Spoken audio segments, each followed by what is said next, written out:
Yereka dukomeze tubashimire mwebwe mwese mwiyemeje kubana natwe aho muri dukomeje kubaramutsa mu ndamutso y'umwami w'Iteka bahire. Nge ndi mwene so Ntakirutimana Emmanuel, ninge tugiye kubana. Ntabwo dutinda ahubwo turasenga hanyuma tubabwire insanganyamatsiko y'uyu mwanya. Dukomeje kwishimira abasore n'ababyeyi babo batanze akanya bakabana natwe muri uyu mwanya. Nimwe mwunguka, mwumvise akamaro ko gukora, uretse no kuba ubunebwe butera ubukene, bugatera ububandi, gusabiriza, butera n'indwara, butuma abantu bagutakariza icyizere, butera umuntu gusabiriza, bwica ubwenge, ahazaza hawe ukaba uharemye nabi. Reka rero dukomeze twunguke ibindi. Mbere yo kubabwira insanganyamatsiko, reka dusenge.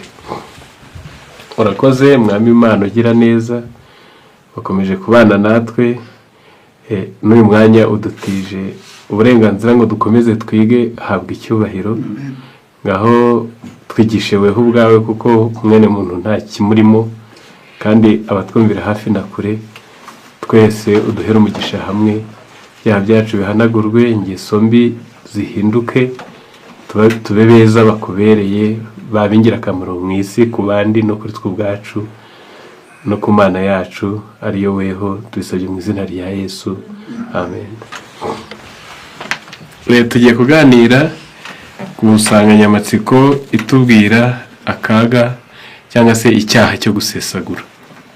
Ngiyo insanganyamatsiko yacu. Abo kuri radiyo Izuba turabakiriye kuko bahageze. Namwe abasore n'ababyeyi babo nimwemere tubane muri uyu mwanya. Ni icyaha cyo gusesagura. Hari ibintu abantu bumva bafitiye uburenganzira,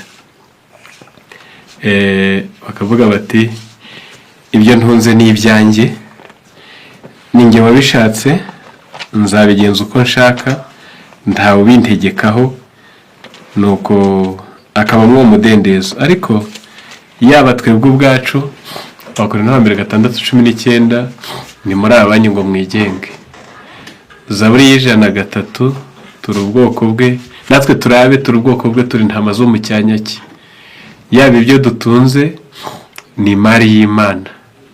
Imigani 3:9, niyo mpamvu dutegeka ngo ubahishe Uwiteka ubutunzi bwawe n'umuganura w'ibyo wunguka byose. Muri ubwo butunzi Imana igiramo ijambo, kuko no ku buzima bwacu hafite ijambo. Uyihenuyeho nuko idakora nk'abantu ikaguhima, nawe ubugingo bwawe bwarangira uwo munsi. Niyo mpamvu Zaburi ya 32:11, ntimwiringire agahato, ntimwizigire ubusa kunyaga, ubutunzi nibugwira ntibuzabaherana imitima. Ubwo ntabwo Imana ishaka ko ukunda ubutunzi kuruta yitanga ubutunzi. Mu gitabo cyitwa Inama ku Busonga, paji ya 17, haranditse ngo the giver is greater than the gift. Nyagutanga niwe w'agaciro kuruta iyo mpano yatanzwe. Rero iyo Imana imaze kuduha ubutunzi, iduha n'amategeko yo kubugenga, arimo Imigani 19:26, ahanditswe ngo usesagura ibya se agasendesha nyina ni umwana ukoze isoni, akaba n'igitutsi.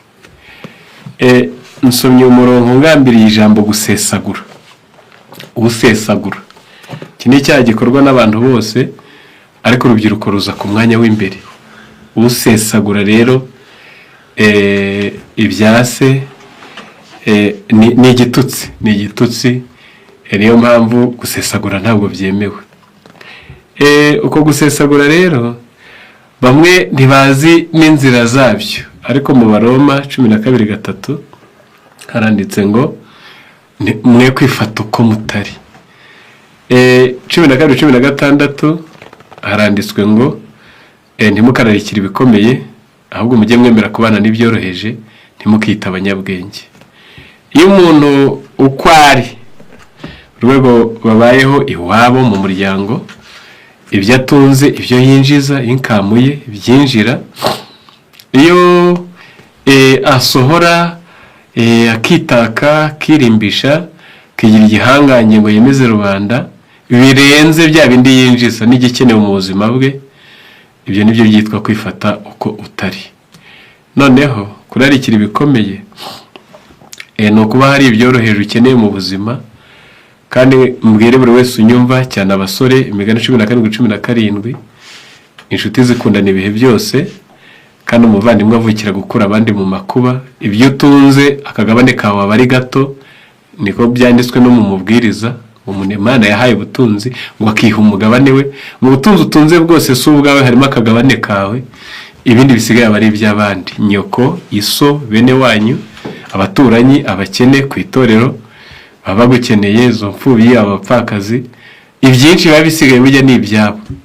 Noneho rero iyo uri kubisesagura, inkweto yari kugura 1000 kandi ikazamara imyaka 5, iyo ukaba utayishaka, ugahitamo ibihumbi 10 iramara iminsi 5, cyokora irabagirana ikengerana, iyo bakandagiza mu cyondo, iyo mu misozi ukayisigamo ugataha, ubwo uba wononye ubutunzi bw'Imana, uba wononye ubutunzi bw'abandi, ubwo mwabandi byajyaga kubabera umugisha. Niyo mpamvu ntabwo umuntu yemererwa gusesagura. Ngaho hari inzira muri iyi minsi mu gitabo cyitwa Gospel Workers, niho bagiriye inama abiga ijambo ry'Imana ngo bajye bibanda cyane ku bintu biri kubaho mu buzima. Ibiri kubaho mu buzima rero ubu, kuko igihe cyose kigira bubu, ibiri kubaho mu buzima bituma umutungo w'Imana, urubyiruko ndetse n'abakuze bawusesagura. Icya mbere ni ibirori, icya kabiri ni umurimbo no gukunda ibihenze, icya gatatu ni imyambarire, icya kane ni ubusambo n'umururumba hamwe n'icyaha cy'ubusambanyi.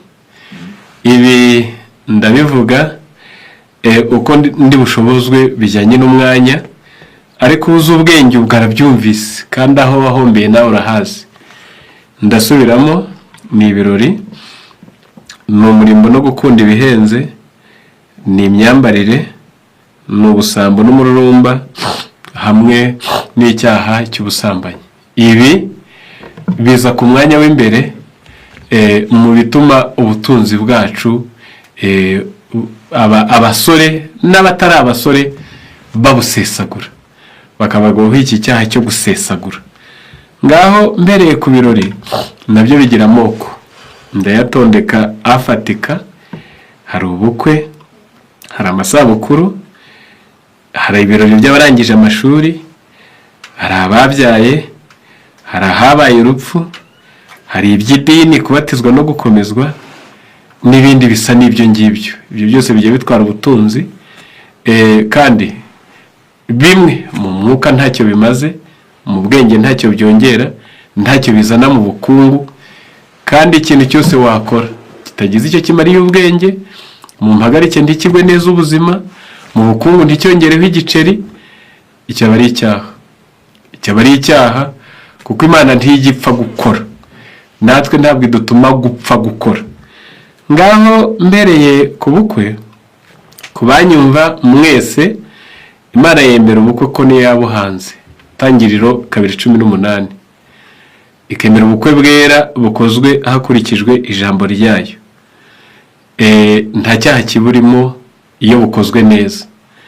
Imana yemera isabukuru, ikayemera ikozwe nk'uko ijambo ryayo ribivuga. Aha ndaza kuhagaruka. Imana yemera ibirori byo kurya no kunywa, ariko bigira izina, bifite izina, kuko ntabwo Imana ishaka ngo tujye duhora dukambije agahanga, ducuritse umutwe, twarahogoye hafi guhodoka. Oya, n'ibyadushimisha n'ibyadusetsa irabyemera, ariko yashyizeho amategeko abigenga. Ubukwe bukozwe nk'uko ijambo ry'Imana rivuga buremewe, isabukuru ikozwe nk'uko ijambo ry'Imana ribivuga iremewe. Ndaza kubivugaho. Ibirori byo kurya gusa ngo abantu bishime biremewe. byo reka mbanze mbivuge. Ibyo birori byo byitwa izina, Luka 14 umurongo wa 12 kugeza ku wa 14. Basore mu nyumva, nimwe mwotsi igitutu ababyeyi banyu bamwe benda kuzagwa ku gasi babitewe namwe. 14 uhereye 12 Bibiliya iravuga ngo kandi abwira uwamuraritse ati, nurarika abantu ngo musangire ku manywa cyangwa nijoro, ntukararike inshuti zawe cyangwa bene so cyangwa bene wanyu cyangwa abaturanyi b'abatunzi, batazakurarika nawe bakakwitura. Ahubwo nurarika utumira abakene n'ibirema n'abacumbagira n'impumyi, nibwo uzahirwa, kuko badafite ibyo bakwitura, ahubwo uziturwa abakiranutsi bazutse. Ibi birori muri iki gitabo cyitwa Kubana n'Imana buri munsi, urupapuro rwa 240, ndasoma iparagrafi iri kuvuga ngo tugomba kuzirikana kandi tukita ku bandi bakeneye urukundo rwacu, impuhwe no kwitabwaho. Tugomba guhora twibuka ko turi mu cyimbo cya Kristo, kandi ko tugomba gusaranganya n'abandi imigisha duha, ntituyihe abazatwitura, ahubwo tukayiha abazaha agaciro izo mpano zizamara amakene yabo y'iby'ubu buzima ndetse n'ay'iby'umwuka. Aho nshaka muhategera amatwi. Abategura ibirori bagendereye gusa gufasha abasa n'abatagira ikibanezeza mu buzima. Umugambi ari ukuzana umucyo n'umunezero mu mibereho yabo ihora ari umutwaro kuri bo, bakabamara ubukene kandi bakabakiza akaga. Ibikorwa byabo biba bigaragaje umutima utikanyiza kandi bihamanije n'ibyo Kristo yigisha. Iki kirori rero kiremewe kureba abantu badaheruka agaceri n'ayo makaroni n'ako gatofu, ukabatekera ukabahamagara ngo badafite icyo bazakwitura. Ibi nabyo biremewe kandi bivura n'indwara, ngo umunezero usigara mu muntu bitewe n'uko agiriye abandi neza, ngo yuva mu bushagarira bw'amagara mazima, inyinshi mu ndwara zikikiza bitewe n'uko kugira neza. Bamwaga ntacyo bunguka. Ibi birori biremewe. Noneho ku bukwe, cyo ndavuga ku bukwe, mu bihamya by'itora umuzingo wa mbere, reka mvuge gusesagura kubamo ku buryo bwinshi, byose sindabibonera umwanya, ariko ndabivuga mbanje gusoma mu nama zigirwa itorero. Ni umugabane wa 2, abafite soft ni 157. Nta mpamvu yo gutuma tugira ibirori by'ubukwe bitanzweho byinshi cyane, nubwo bene ubwo bukwe baba babyumvikanyeho. Nubwo nshaka kurenza, ariko hepfo handitse ngo iteka najyaga nibwira ko bitangwiriye kureba ubukwe burimo ibyishimo n'umunezero kandi bukubitiyeho no kwiyemera. Oya, igikwiriye kurangamirwa, igikwiriye kurangamiranwa icyubahiro gikomeye ni umuhango wategetswe n'Imana. Igihe umuryango rimwe mu isi biba bigaragaje ko uko bazamera mu muryango wo mu ijuru, igikwiriye kugirwa nyambere y'ibindi byose ni ukubaha Imana. Nta mpamvu ituma ibirori by'ubukwe bitanzweho byinshi byemerwa, kabone n'ubwo bene bwo baba babyumvikanyeho. Ni muri abanyu ngo mwigenge.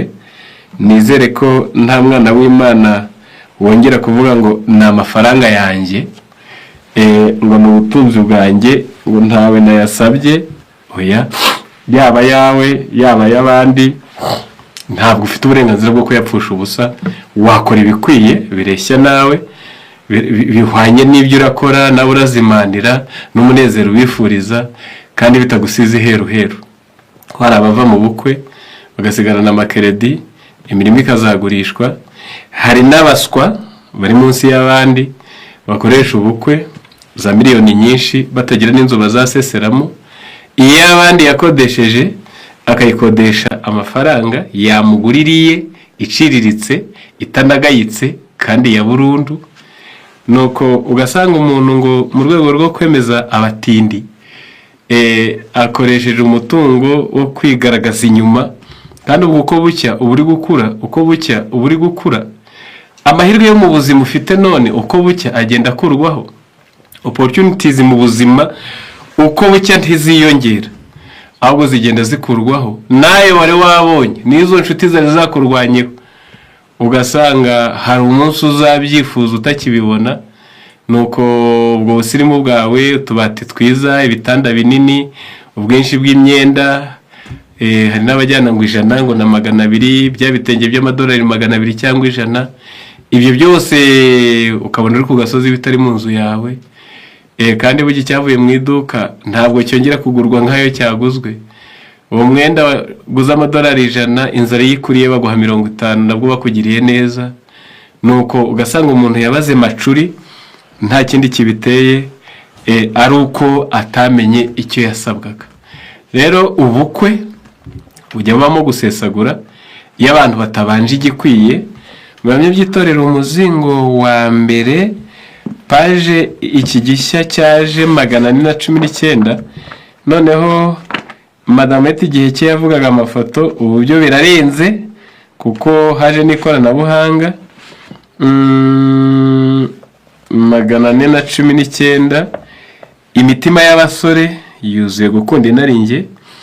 Ibi bigaragarira mu cyifuzo cyabo cyo guhindura amasura yabo bifashishije abanyabugeni ngo babafotore, kandi ntibanyurwa nuko bagaragazwa ubwa mbere, ahubwo barongera bakicara bakifotoza, bakongera bakifotoza, buri gihe biringira yuko ifoto ya nyuma ariyo iri burusha ubwiza yayibanjirije,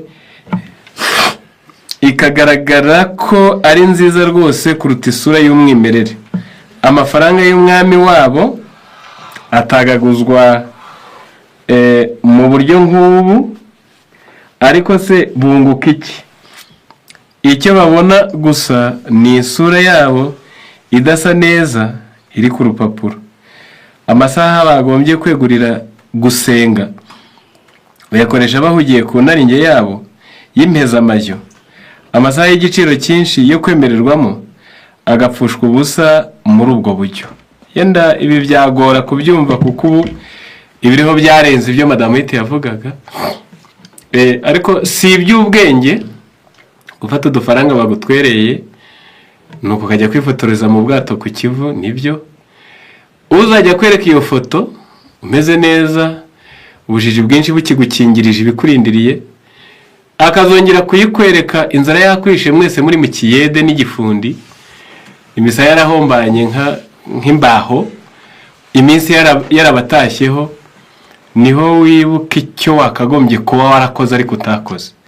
Benshi niyo basanganye muri uwo munezero wo gusesagura, haba ubwo mugenzi we yibwiye ko yasanze umuntu ukomeye ufite ubutunzi, nuko igihe cyazagera agasanga burya yarasanze ikirimo ubusa. Nguko uko ingo zisenyuka. Abandi basore benshi, reka ndangira abasore musoma, muzasoma agatabo ko kwakira inararibonye umuzingo wa mbere, urupapuro rwa 94, muzahasoma abasore babiri. Kambanze nsoma ibigwi byabo mubumve, niba uri muri aba babiri uhindura inyifato kuko ubayeho nabi. Umwe yitwaga Umusirimu, undi akitwa Sindebakure. Umusirimu na Sindebakure bari abasore beza urebeye inyuma, b'imigambi myiza, bumvise mu magambo gusa, b'abanyabwenge ubisomye ku mpamyabushobozi z'ikirenga batunze, kandi bakaba ibyamamare ubaza umubare w'ababazi ariko bimbura mu mumaro kandi batagira inama. Bitwaraga gikungu nubwo ntacyo batunze, bararikiraga ibikomeye kandi aho n'ibyoroheje by'ibanze mu buzima babibonera ha burembe. Bari bakwiye icyubahiro urebye igihagararo ntiwite ku kamaro kabo, kandi bari intyoza mu gutanga igitekerezo utabasabye kugishyira mu bikorwa. Hari umunsi baje guhura baraganira, habaye kera bose bisanga bahuriye ku gitekerezo cyo kurwubaka kuko bari bakuze, nuko batangira kuganira. Ikiganiro cyabo singifitiye umwanya, ariko reka mbabwire bimwe mu byo bavuze. Barasaba basabye, umwe ngo yari muzira kwandura, ubwo nawe ni inyicazi gusa. undi ngo yari nyiramutura mu rwuzuye ngo bitabibye akimura ingando. Ubwo birasobanuye ngo ni wa wundi uza agukunze kubera ko wamushukishije ubutunzi, ariko bwaba butagihari n'urukundo rwanyu rukaba rurangiye, nuko ingo zabo barazishinga. Umuntu mwarabaza ati ariko se mwa basore mwe ko mu Migani 24 umurongo wa 24 handitse ngo banza witegura ibyo ku gasozi uringaniza imirima uzabone kubaka inzu, kwareka ijambo ry'Imana ritegeka. Baramushubije ngo ibyo byari kera, ubu bintu byarahindutse, ni ugukora ibinyarutse. None se ubukwe muzabukoresha iki? Baravuga ngo umwe arasubiza ngo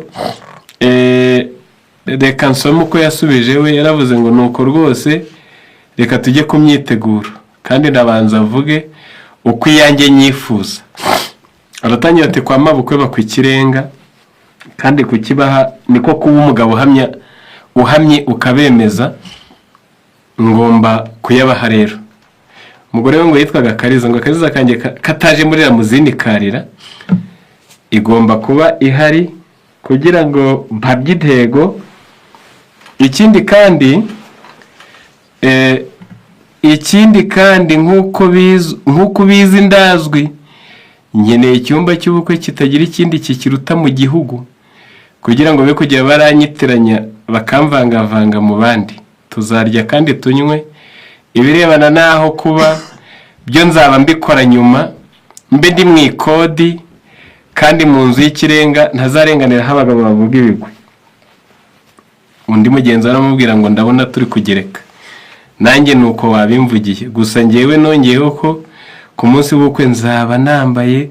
Wongera uti nambaye koko, iyo nzu y'abandi nzayisiga ishashagirane, nzayishyiramo intebe z'urwicundo, nzaterekamo akabati kayinga umusozi, ibitanda bigenda na televiziyo yuzuye ikibambasi, maze mpamye intego. Ubwo bose bavuze uko bazabigenza. Muzayakura he? Umwe aravuga ati ubu twaratangiye gukora urutonde duhereye ku bantu n'ubushobozi bwabo, buri mwese tukamuca ahwanye nuko ashoboye. Ibyo gusa. Undi ati nongereho, ubu turi kubikiranye n'inshuti zari zacu kera, tuzazihamagara zize zidufashe mu icyo gikorwa, nikirangira dushaka ubuvandimwe tubusese, ariko nta kibazo. Abazasoma iby'aba basore ku musozo urugo rwabo ntabwo rwabaye rwiza, bitewe nuko abo bari bazanye kwari kwigaragaza, gushashagirana, ariko bidafite urufatiro rw'ubuzima. Ntawo muri bo wari warateguye aho bazaba, ntawo muri bo wari warateguye ngo tumaze kugera mu rwacu ibyo badutwereye bishize tuzarya iki. Ntawo muri bo wari warize umwuga ngo uyu mwuga uzantunga, kandi n'umwuga bujye ntuhagije. Umuntu yarakwiye gupanga ibirenze ibyo yagize umugisha akabishobora, kuko ubundi imirimo ukora niba uramutse udahari yapfa, imirimo yawe bipanzwe nabi. Basore mbibasubiriremo, niba imirimo igutunze uramutse udahari, wasibye, warwaye, ukaba uzi ko yapfa, uzamenye ko imirimo yawe ipanzwe nabi. Ubwo umusore mwiza apanga ibintu bizashikama byakikora atanahari. Ni isambu se, ni inzu se ikodeshwa, ni ishyamba se bacamo igiti, ni iry'imbuto se avoka n'ibindi basoroma bakajyana ku isoko, ni isambu se yera nubwo waba utahinze bahinga bakaguhanyungura. Hari ibintu byikora utari gukoraho. Iyo ubuzima bwawe rero ari ukuvivota, ukaba urarya gusa ari uko ubikozeho, bigakoreka ari uko ubikozeho, nibyo nabwo buri intwari, ariko ntibiba biragera ku ntego. Nibyo bikubuza gusesagura, kuko imbere yawe haba hakiri harehare, urugendo rwo kugendwa rugihari, ukirinda kurya ubutarashya, ahubwo ugakomeza ukesa imihigo. Ibirori by'amasabukuru mu gitabo cyitwa Urugo rwa Gikristo, ni urupapuro rwa 458 aremewe, ni meza, iyo akozwe nk'uko ijambo ry'Imana rivuga. Haranditswe ngo nabonye yuko iminsi yacu y'uruhuko idakwiriye gukorwamo ibyo kwigana bisi, ariko kandi ntikwiriye gushira ititaweho, kuko ibyo byatera abana bacu kubabara. Sinjya kure, ariko ndababwira amasabukuru nyayo icyabagendereye. Icya mbere ni ugushima Imana yatumye ubaho, niba ari yawe cyangwa niba ari umwana wawe. Icya kabiri ni ukuyihimbaza, biri ku icyo gitabo maze kurambura. Icya gatatu hagomba kubamo gahunda yo gufasha abakene. Ngo izo mpano hagomba kubaho ituro ngo ntirihabwe umwana cyangwa umwakore isabukuru, ahubwo rigahabwa Imana yatanze umwana. Ndabisubiramo, nyiyagutanga niwe ufite agaciro kuruta impano yatanzwe. Si iby'ubwenge kwicara mu kogeza umwana, ngiye ingofero isongoye nk'icumu, ngiki kigati gitwara amafaranga y'ubusa kidafite icyo kivuze, basize amavuta boshye bari guhoma inzu y'ibiti, ngiye amabuje bari bucane na bya bindi bituragurika, ngize imbyino z'ubujiji n'ubuswa n'ubupfayongo, nuko bakogeza umwana bakahava Imana yatanze umwana itavuzwe. Mu isabukuru hagomba kuba ituro rituwe Imana. Muri uwo muryango hagomba kubaho gahunda yo gufasha abakene. Noneho muri uwo muryango hagomba kuba hararitswe n'abantu babwirwa n'ubutumwa bwiza. Ibi byose mvuze byanditse muri kiriya gitabo. Iyo sabukuru iremewe imeze ityo, mbese ahubwo abakiri wagira ngo mujye muzikora, ku buryo isabukuru y'iwawe izarangira tubonye na yasakarira inzu y'umupfakazi, ku buryo iyawe izajya irangira tubonye na yatuma intumwa mu mahanga, ku buryo iyawe izajya irangira tubonye ahubwo nayo twatangira mituweli nk'abakene 100. Iyo zaba ariyo. Naho ibindi byose by'ubupfu n'ubupfayongo nk'ibikorwa n'abisi, inyandiko iravuze ngo urahigwe utazigana ibikorwa n'abisi. Nta kibabaza rero nko gusirimu kuri umukene. Birabiha umusirimu w'umukene ababishye, nuko bimenywa n'abandi agasigara ari utabizi. Ugasanga nabo ngo uyu ni anniversaire, ibintu byakomeye byacitse n'amadeni akayafata no gutwereza bagatwereza apanze mu nzu y'abandi. ntanakora ibyo ahubwo ariko bati umushaka igishoro ngo nanjye ntangire nkore niteze imbere. Ibyo byaruta. Noneho ibyo biri mu bituma abantu basesagura ubutunzi bwabo. Sindabura kuvuga abarangije amashuri, abami ba mbere 2011, umwami umwe yabwiye undi ngo ucyambara imyambaro y'intambara ngo atabare ye kujya yirata nk'uyikuyemo atabarutse. Umuntu arangiza nasari gardienne ngo ni ikirori, ngo batetse bariye na za kamera. Atsinda icyo mu wa gatandatu ngo ubwo bariye, toronkome bariye, abonye diplome yandagaca iya segonderi ubwo ngo barariye. Ho rero nibicika ubwo bariye inka bakabaga amafaranga agashogwa. Uwo umusore uri kubihata ababyeyi be, uwo wabishyizemo imbaraga bitewe n'urwiganwa nka rumwe rwamushushwe imbere, usibye ko hazaza tukamwigisha uko duca amakara, nta kazi yiteze kandi nabwo akazagera bikorera kwinefaguza. Kubundi mwabasore mwe ntabwo mwabuze akazi, mwabuze akeza, mwabuze nako mushaka, ariko akazi ko karahari. Micanga baracyayiyora, amabuye baracyayamena, amakara baracyayarenga mu kadobo, akazi karahari. Dodo baracyazitembereza muri quartier, akazi karahari. Gusa iyo wishutse ko urangije kaminuza ujya mu butandukanye na dodo, ariko nizurye. Ubwo uzirya rero munda siho hasuzuguritse nko kuzifata mu ntoki. Niba ibintu bitamire bikakurya munda, kubyikorera ku mutwe uri kubicuruza byakunaniye bite? Ngo biragayitse ko bitagayitse uri kubimira. Rero aha muhumve uwo mutungo nubwo waba ufite, mbese bene wanyu bose barakize barifashije ku buryo nta na nyogosenge na nyina wabo wasigaye, ku buryo utwo dufaranga utatwegeranya ngo tumuhemwe agashora ajye zunguza inyanya ushima Imana ko yarangije gardienne nta bindi bintu ukoze. Ibyo bijya bituma imitungo isesagurwa. Hari ababyaye nibyo, nta gisa no kubona umwuzukuru, birashimisha binameze neza. Nta n'igisa no gufasha umwana wawe, n'umubyeyi utafasha umwana we cyetse atagira umutima, ariko byo birikora. Nibaza ko biri mu bwenge. Ariko gufasha umwana ugambiriye kwiyerekana, gufasha umwana ugambiriye kugorana, gufasha umwana ugambiriye kurya no kunywa byangiriza bidahesheje Imana icyubahiro ni icyaha. Akaba ariyo mpamvu ubaye insesaguzi, niba uramushyira imifuka 2 y'ibigori n'umwe w'ibishyimbo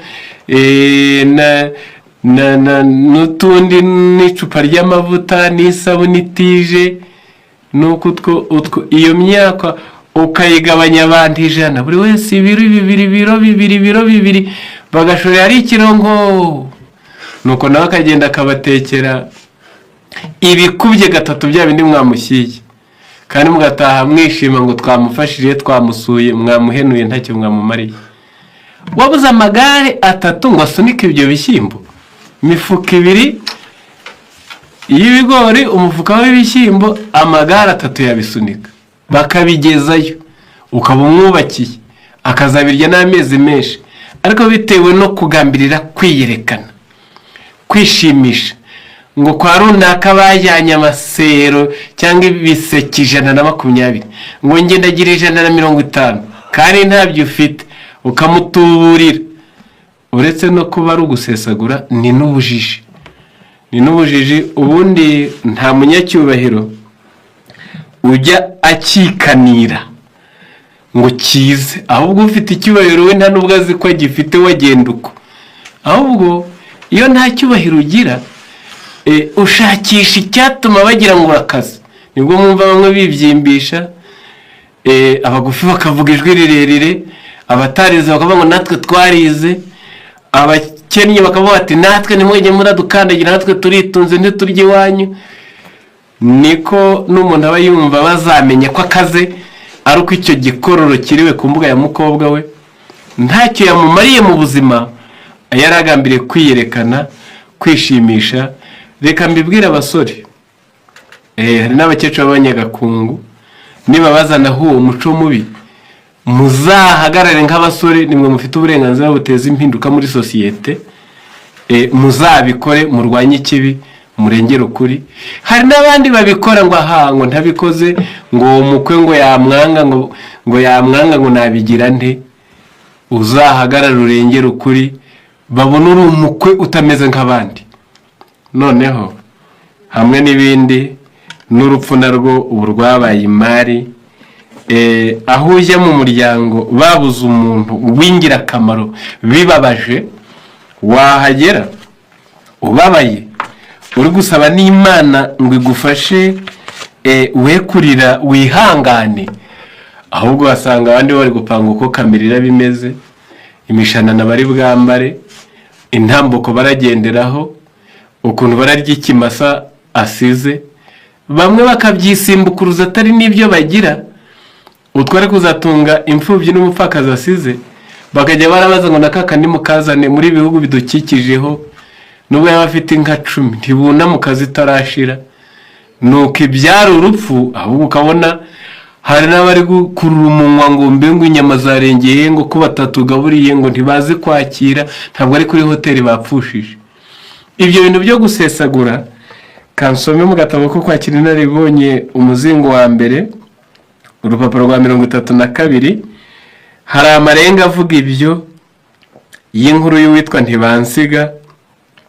Yari yaratewe na dayimoni y'urwiganwa, akayoboka kaje atabajije, ku buryo n'ibizamukora hatabitinyaga.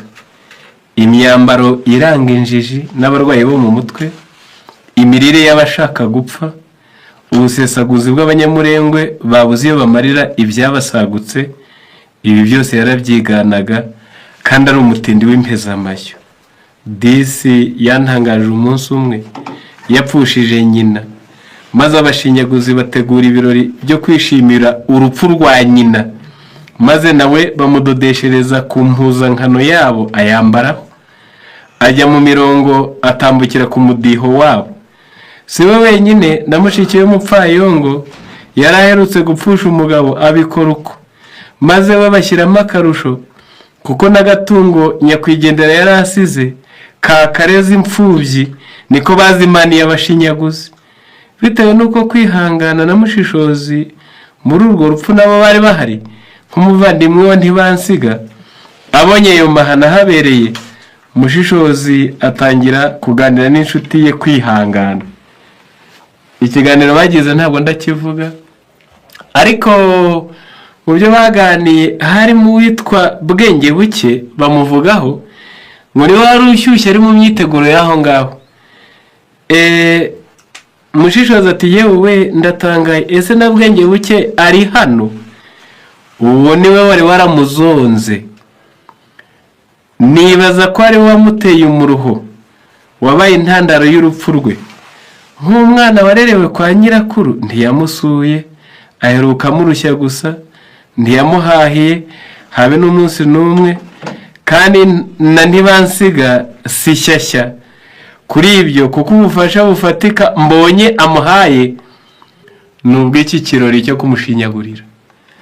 Bana b'Imana muteze amatwi, nubwo ari amarenga murayumvise, uwo musaza urwaye uzamushyira imineke, muherayo umugurire imizabibu, uwo mwijima wongere ukore utere kabiri. Uwo musaza urwaye uzamubera bugufi, umuha karonji, mushakire ka pamplemusi, iminsi be yicuma. Uzamushakire utuvuta tw'igihwagari ka calcium kongere gasubire mu mubiri akiriho. Noneho kuvuga ngo utasuye, utazi uko yaryaga, wararaga mu ivumbi, kumwoza yapfuye, kumwambika yapfuye, ukamwubakira inzu ngo bazicaramo yapfuye, utarabimuhaye ngo abirye, ni icyaha gikomeye. Ariko nge ngaruke ku busesaguzi.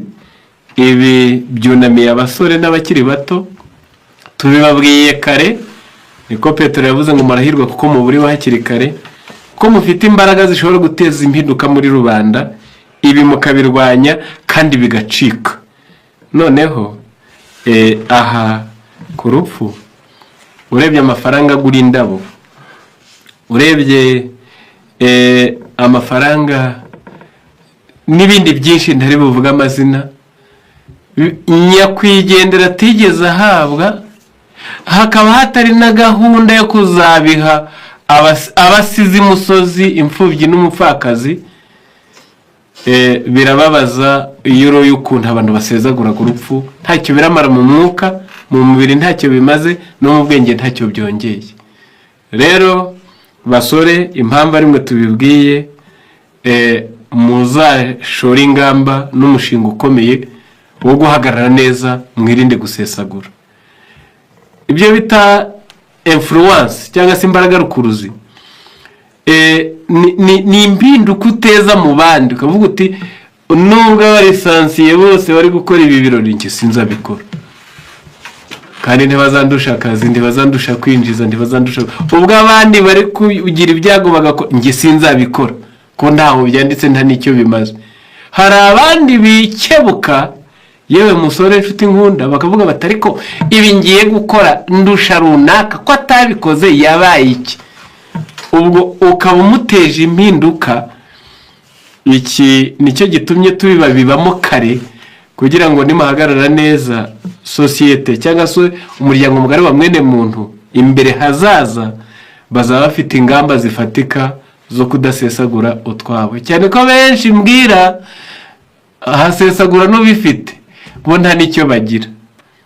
Noneho sinabura kuvuga n'ibirori by'idini ngo umuntu ngo yabatijwe.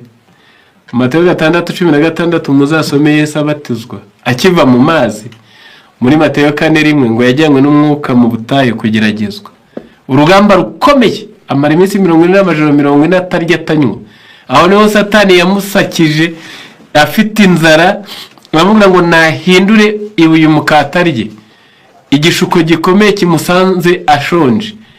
Ubutangiye urugendo rw'ibyiyobokamana yabatijwe, si ikirori, aho bagiye guhangana n'urugamba. Umutungo hashirira, ngo sinabatizwa ntambaye imyenda, bamwe bakanarakara agiye no kubatizwa akarakara aranigagura ababyeyi ngo yatsibutse yakuruye umunwa izuru yarizamuye ngo sinzanajyayo ngo niba mutanguriye. ubwo se uri kubatizwa? nta mpinduka ziri mu mico yawe. buretse kubatizwa ni uguhinduka kw'imico, ni ukubyagwa n'amazi ariko n'umwuka n'imico igahinduka. abandi ngo babatizwa hari urwagwa bagakomezwa hari na kanyanga. ibyo nabyo mu ijambo rimwe yewe unyumva, nta n'ubwo ijambo ry'Imana ritwemerera kugira uruhare muri ibyo, nubwo byaba bitabereye iwacu. mu gitabo cyitwa Jésus-Christ cyangwa se uwifuzwa mu bihe byose, iki gifaransa urupapuro rw'134 harimo amagambo ntabura gusoma nyabwira abasoma avuga ngo ni mu cyigisho cy'amagaburo yo mu bukwe, niba turi abigishwa ba Kristo by'ukuri, urukundo rwo gukunda ibinezeza ntabwo ruzatuma tujya kwivanga mu bisi ngo dusangire nabo ubupfu bwabo. icyo byabyara si ikindi ni ikibi. nous ne devons jamais sanctionner les péchés soit par nos paroles ou nos actions, soit par notre silence ou notre présence. ntitugomba namba gushyigikira ikibi dukoresheje amagambo yacu, dukoresheje ibikorwa byacu, dukoresheje guceceka kwacu cyangwa kuhaba kwacu. notre silence et notre présence. ibikorwa ntituzabikoresha dushyigikira ikibi ngo umutungo Imana yaduhaye tuwukoreshe mu bintu bitagira akamaro, nubwo byaba ari iby'abandi b'abavandimwe, ngo baragira gute, ngo barangaya, ngo baranseka, cyetse bari mu by'ukuri. nabo batari mu by'ukuri, ibyo barimo bitagira akamaro, urahirwe utazatakariza igihe umutungo. amagambo yawe ntakabishyigikire, ko hari n'abizera ubutumwa bwiza ibyo koko batabijyamo, ariko nabo babona uwabigiyemo yaberewe bakanamucumira inama uko azagera abigenza. noneho notre silence, aho ufite ijambo yewe mubyeyi, aho ufite ijambo yewe musore, ntakabere ibibi, cyetse uri imbata hategekwa, ariko aho ufite ijambo Imana uzayihagararire ihabwe icyubahiro. icyanyuma notre présence, aho ibi biri kubera, ibyo birimo gusesagura ntukabigiremo uruhare.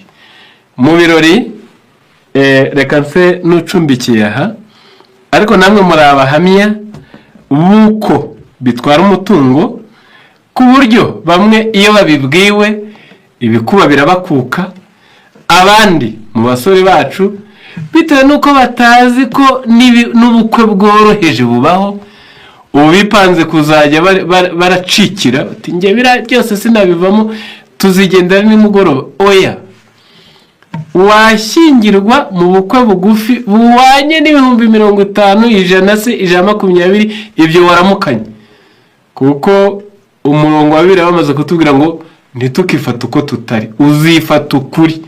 tumira bureshya nabo tukuririmbire, tugusengere, tukwifurize ibyiza, tuguhe isabune twakugeneye.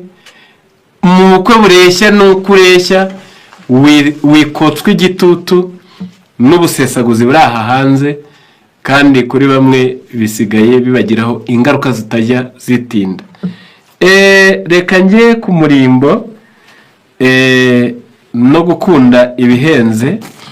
ijambo ry'Imana muri Timoteyo ya mbere 2:9 ryategetse ab'igitsina gore kandi n'abagore nuko ndashaka ko bambara imyambaro ikwiriye, bakagira isoni birinda, kandi batirimbisha kuboha umusatsi cyangwa izahabu cyangwa imarigarita cyangwa imyenda y'igiciro cyinshi, ahubwo birimbishishe imirimbo y'ingeso nziza nk'uko bikwiriye abagore bavuga yuko bubaha Imana.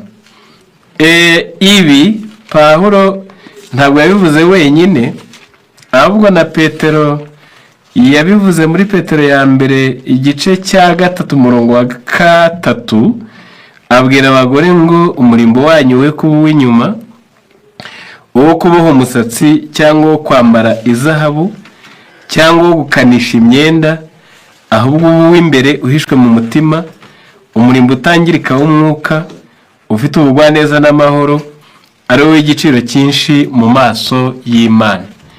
Iyi mirongo ibuza abantu kwitaka izahabu ku matwi, ku mazuru, ku minwa, ku mikondo, hehe, mu maguru, mu maboko, bitwara igihe n'amafaranga. Iyi mirongo ibuza abantu kwambara ibihenze. Iyi mirongo ibuza abantu kurwanira ibikoresho byo mu nzu bihenze. Ibi byo muzana bisoma mu gitabo cyitwa Urugo rwa Gikirisito, Ikinyarwanda ni 143. Abazagira amahirwe bazasoma byinshi, kansomemo interuro imwe gusa. Oya, kansomemo amagambo avuze ngo ibikoresho byo mu nzu bigomba kuba byoroheje, akamenyero kacu gasanzwe katubuza umunezero mwinshi n'imigisha myinshi, katubuza kubaho turi ingirakamaro, mu buryo bushoboka bwose. Gushyira mu nzu ibikoresho bihanitse kandi bihenze ntabwo ari ukwaya gusa amafaranga, ahubwo bigutera kugira amakene menshi, ndetse bikaba inkomoko y'amaganya ahoraho. Mushyire mu nzu yanyu ibikoresho biciriritse, bizarama kandi bitaremereye, byakorerwa isuku mu buryo bworoshye, kandi bikaba byasimbuzwa ku giciro gito. Mu gukora ibibanogeye, urugo ruciriritse mushobora kuruhindura urugo rwiza kandi rureshya abandi, rwiganjemo urukundo n'ibyishimo. Kugira ibintu byinshi bidafite akamaro ntibyazana umunezero, bityo uko ibintu byo mu nzu bizashyirwa kuri gahunda mu buryo bworoheje kandi neza, niko bizaha abawugize umunezero. Bana b'Imana, ni byiza uwo barimbisha wese yarimba, nta n'uwo bitabera, ariko mu buzima buri imbere wa musore w'inyumva, ngo njye sinashyingirwa, ngo nta n'intebe ngira, ngo nta intebe ngo zambara amashati ngo ya Noheri, ngo ya Pasika, intebe bamesera buri cyumweru. Umva iyo mirimo, umva ako kazi. Kandi ubwo hari ibindi ukeneye mu buzima. Ushobora no gusanga nyoko cyangwa so mu cyaro wasize bicira isazi mu jisho, ubafiteho inshingano. Ushobora gusanga na barumuna bawe abo wamaze amasambu n'inka wiga, akaba ari we bari barindiriye, aho kugira ngo birinde kubarwaneho, uri kugura telefone y'umweru, y'uruhondo n'iy'ubururu, uri gufata imisatsi y'ibihumbi 30, 40, 50 buri cyumweru, ukajya uhora muri salo bagupfundikiraho, ukororeramo inda n'imvuvu, ubukene bwaguteye wabuze nuko ubihindura. Ibyo byose bimara igihe n'amafaranga, ntacyo byinjiza mu bukungu, mu bwenge, ahubwo bitera indwara no gusesagura. Urebye amafaranga agenda ku nzara, urebye amafaranga agurwa imisatsi, urebye amafaranga agurwa amaherena n'imiringa n'amashenete n'aya zahabu n'ay'ibiki, urebye imirizo y'amafarashi bongera ku misatsi, urebye ukuntu bitwara igihe n'amafaranga, wareba bene byo ugasanga bamwe yenda boda baguwe neza, ariko abo mu miryango yabo ni abakene b'impezamajyo. Ugasanga umurimbo wawe w'ukwezi waba igishoro cya nyogosenge uheze mu butindi, imbere y'Imana ufite ikibazo, kandi nawe ntibizakugwa amahoro, kuko umurimbo iyo wishe ubwenge nawe ubwawe wigomwa ibyajyaga kuza kugirira akamaro. Njye mpamya ko ubuzima imbere burimo amakene menshi, niyo tugaganya ngo tuyakenure bijya byanga. Wamara y'abana bawe muri minerivare, wagira akazu gaciriritse ubamo, ariko hari abandi bagukomaho baba bakigukeneye, kandi n'isi muri rusange iragukeneye. Noneho bana b'Imana, reka mbabwire ngo ibikoresho byo mu nzu bihenze ni ubusesaguzi. Kwirimbisha izahabu, imisatsi n'ibindi ni ubusesaguzi. Kurimbisha inzu cyane cyane biteye agahinda y'abandi ni ubusesaguzi. Amashuri ahenze ku bana ni ubusesaguzi. Imodoka ihenze, reka mbwire bamwe ngo imodoka gusa, ugasanga umuntu atunze imodoka atagira ikibanza n'inzu. Imodoka ntabwo bayituramo. uzanarebe neza nta cyangombwa cy'ubutaka igira, ngo wenda iminsi ni guhinduka uzajye gushinga mu ihema, waba urayitereka ku butaka bw'abandi. Ibyo byose ni ubusesaguzi. Hari ababyigana bo babonye muri Yuda 1:11 niho bavuze ngo hari abantu bahombotse, ari uguhomboka ku bandi babonye.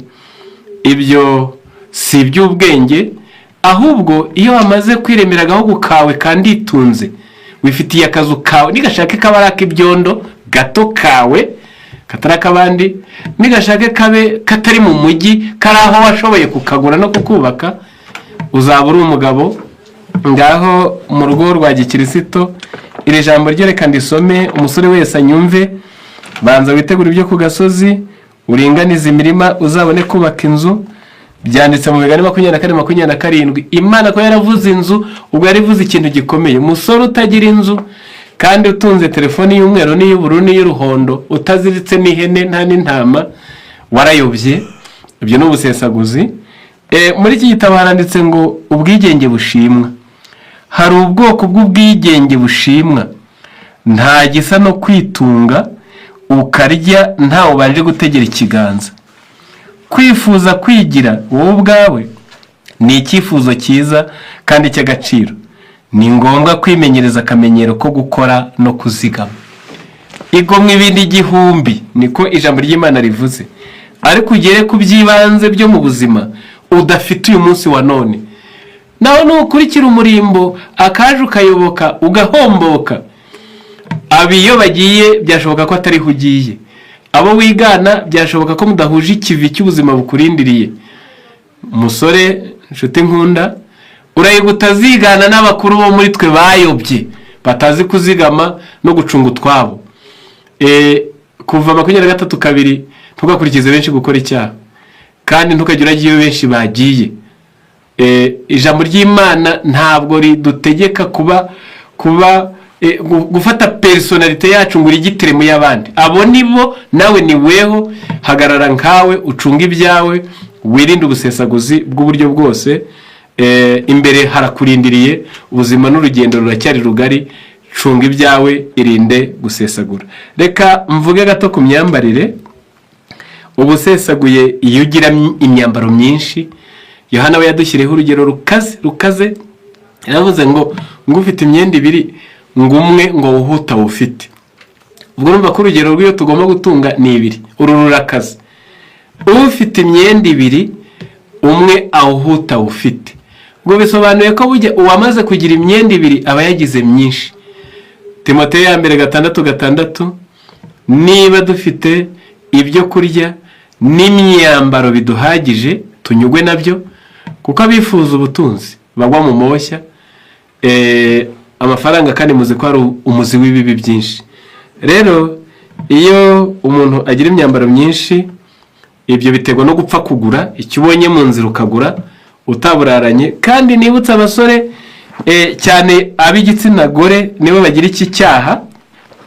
Mu gitabo cyitwa Twebwe n'Abana Bacu 144 ndacyari ku myenda myinshi cyangwa kugura ibintu byinshi 141 n'ijana ni icyigisho cyitwa amafaranga ikibi gikenewe. Bavuze uko umuntu ngo ajya ahura n'ikindi akagura, agahura n'ikindi akagura, yahura n'ikindi akagura, ngo n'akagakweto ni keza akagura. Uwari ugiye yagiye kwishyura umurima bazahinga ibirayi, akagaruka atawishyuye ahubwo azanye inkweto n'ibitenge. Nguko uko urugo rutagira ingengo y'imari, nubwo rwaba rutunze ibya mirenge, iteka rugwa mu kaga ko gukoresha amafaranga mu bintu bitateganijwe mbere y'igihe. Ndataruka ingije na 42. Gushyiraho ingengo y'imari ugapanga igenamigambi birasobanuye ngo n'igiceri cy'ijana ugomba kubuzi aho wagipangiye kirerekezwa mbere yo kugikoresha. Ibyo bikakurinda kwibaza aho cyanyuze utakigifite. Kirazira yewe musore, cyane cyane mwebwe abakobwa, ntukajye uragura ibintu utateganije icyumweru before cyangwa se ukwezi cyangwa se 2. Marana amezi 2 ibyo uzagura, uri gushaka amafaranga y'ibyo uzagura. Noneho ujye urasa ku ntego y'icyo wabanje gupima uzagura. Naho guhura ngo zana ko kenda turebe ukabirindura ngo nangaye ngo n'igihumbi ngo ngaho ngo akire. ngo zana ako gakweto turebe, ntabyo wari wateganije. Ibyo ngo nubwo waba utunze ibya mirenge biba bizakugwa nabi, ubuzagwa mu bukene byanze bikunze. Ngo nubwo mwamutunze ibya mirenge, shyiraho ingengo y'imari, birasobanuye ngo n'igiceri cy'ijana uzagikoreshe ufite aho cyagenewe wagipangiye mbere y'uko ugikoresha, ngo ibyo bizakurinda kwibaza iyo cyanyuze utakigifite. Bana b'Imana, basore inshuti nkunda, imyambarire mu gitabo cy'ubutumwa bwatoranijwe umuzingo wa 3 wa 2, ni urupapuro rw'igifaransa rwa 537 nderekera ndetse ahasoza navuga ngo d'aucune de l'eau immédiatement, les vêtements que vous les commandez et démodez. Ngo hatazagira n'abavuga ngo imyenda muri kudutegeka kwambara ngo yavuye ku gihe. Mais qu'importe, bitwaye iki niba yaravuye ku gihe? Je voudrais que sous prisier l'apport nous fissions démodés. Arashubije ngo ndifuza ko mu nzira nyinshi no mu buryo bwinshi tuba abantu bavuye ku bigezweho. Si nous pouvions posséder la force démodée qu'avaient les femmes démodées des générations passées, ce serait une chose désirable. Wagira ngo twifitiye imbaraga zataye zitakigendera ku bigezweho, n'izari zifitwe n'abagore bo mu bihe bya kera, byaba ikintu cyiza cyo kwifuzwa. Ndataruka hepfo, il n'est guère qu'une femme sur mille qui s'habille comme il faut. Nta mugore n'umwe mu bagore 1000, nta w'igitsina gore n'umwe mu b'igitsina gore 1000 wambara nk'uko bikwiye. Rero ibi bituma basesagura. Ubusesaguye iyo ukunda ibihenze, aho ngo hari igitenge ngo cy'amadolari 200 ngo ijana, inka ukayambara ku mubiri uzapfa ukabora. Iyo wambara ibishamaje biriho inigi, ibinyugunyugu byashushanijweho, yewe abahungu bagira n'amapantaro y'ibyuma, icyo cyuma ntimuzigera munagicuramo n'icyuma cyo guhata ibirayi, ntacyo kimaze. Kandi iyo bakibaditseho ubwo iyo pantaro biragura 10,000. Indi komeye nkayo itakigira iragura 2. Ubwo 8 ukayagura icyuma kimaditse ku kibuno gusa ntacyo uzakimaza. 8 ukayagura akazahabu gusa kagenda kari ku bruise. Ibruze yindi imeze nka itakagira igura nka 2, iyo ukayigura nka 12. Ibyo abagore barabikunda ku buryo ngo nta numwe mu 1000 wambara nkuko bikwiriye. Iyo wambara imyambaro y'ubwibone nabwo uba wagize gusesagura. Noneho ubusambo n'umururumba hamwe n'icyaha cy'ubusambanyi, Migani 21:17 ngo bakunda vino n'amavuta yereyo nabo bazakena. Buriya gukunda karyoshye ngo no kubinkora bishungu akaje kose nabyo birahirimbiza. Hari ukuntu umuntu yiyima apfa kutiyima ibyatuma impagarike yigubwa nabi, ariko akigomwa kugira ngo nujya gusimbuka kure asubira inyuma kugira ngo uzagire icyo ugeraho.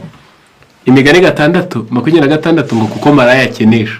Ugiye mu busambanyi bazakena, abasore barabikora, ugahembwa umushahara wa mbere nyoko wakuruhiye ntumugurire nakenda ngo umunezeze, ariko izo ndaya watendetse nkari ukazigabanganya amafaranga akaba arashize. Inzoga aho bumva bakubwira ngo umuntu ngo yaguze ngo icupa ngo gihumbi ngo 120 ngo 50 ngo 70 ngo 15 ngo kandi ngo yanyoye 2 kuryagagura. Umururumba mukanya urariye, hari urariye, aho imodoka ihagaze urariye, nturi ingurube jya urya kuri gahunda uhagurekeraho. Gukunda karyoshye ibyo byose noneho nimusoma mu Migani 23:21 mu bikenesha abantu. Bibiri ravuze ngo umusinzi n'umunyenda nini bazakena. Amafaranga atangwa ku nzoga na amafaranga atagira inyungu igaruka. Kunywa gusa unyoye wenyine, izo brochette uzihekenyeye wenyine, utashyuri gufuha kwa kundi uturi mibi, usanze n'umugore watetse agashogoro nako maragasangiye, uri no kumutuka ngo yatetse nabi, uri gusesagura wubaka agasozi ndatwa ariyo nda yawe, ariko iminsi izaza ubwiza kubaza ibyo wazigamiye abasaza. Rero basore mwebwe mu buri hakiri kare, abasenga n'abadasenga, ibyo kureka inzoga, ibyo kureka ubusambo, ibyo kureka gusesagura ntabwo bigira idini, kuko usenge cyangwa we gusenga nawe nusesagura iminsi izabikubaza. Mu nkundire mbabwire ngo mureke twiyambaze Imana idufashirize twese hamwe tureke icyaha cy'ubusesaguzi. Imana ibidushoboze mu izina rya Yesu, amen.